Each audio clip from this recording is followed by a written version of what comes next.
कुठलचे ही झुंझुरवाडी डोंगरकडे काय त्रास काय व्हायला छातीमध्ये वळले तर पोटामध्ये पाय नाही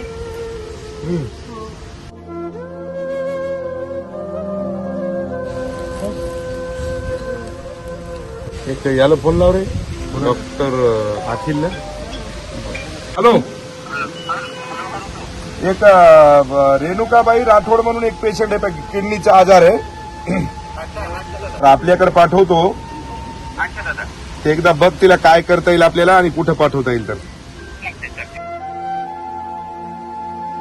जावा तिथं लक्ष्मी हॉस्पिटल आहे तिथं नेऊन इथंच आहे नांदेड नाक्यावर जा तिच्यासोबत नेऊन तिथं दाखवता येईल काय म्हणतात मला फोन करून सांगा मला जा मग चांगलं होतं हा पहा ना कुठं